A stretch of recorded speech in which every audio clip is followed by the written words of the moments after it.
I was very comfortable in New York. I will say that. As a Bostonian, that's not an easy thing to say. And just, acting in the streets of New York, it became just a joy of mine every day on Blue Bloods. I can't tell you how much fun I had. No matter what neighborhood, no matter what borough, I always had a great time. But there is a fish out of water element to this show. And for Danny, he is in a new place. He's used to doing things a certain way. And, he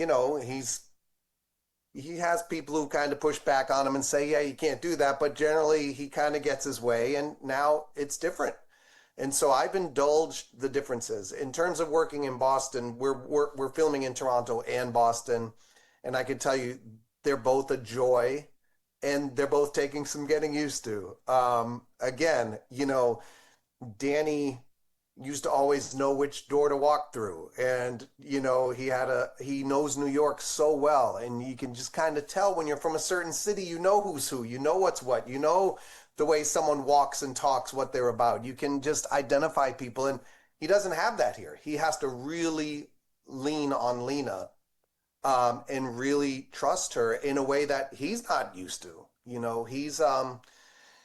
He's quickly learns he doesn't really want to drive in the streets of Boston, but he usually drives the car, and he doesn't know how to navigate these streets. So there are so many challenges and unique things that being in a new location brings to the table, but I've indulged in those. I've lived into that and allowed that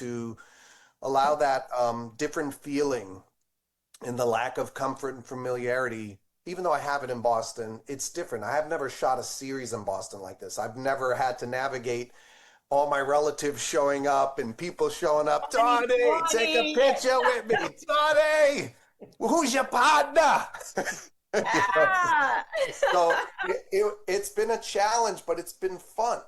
It's been really fun. And again, life imitates art and art imitates life a lot. And the fact that this is a new world for Danny, I've just indulged that as Donnie and allowed that to sort of just permeate through my cells when I walk on set, that I am in a different place and this is a new world. This is a new dinner table that I'm sitting down to. It's a new family that I'm being welcomed into. There's so many new elements. So I'm just indulging in that and letting it unfold naturally until Danny slowly starts to like clam chowder and develop an accent.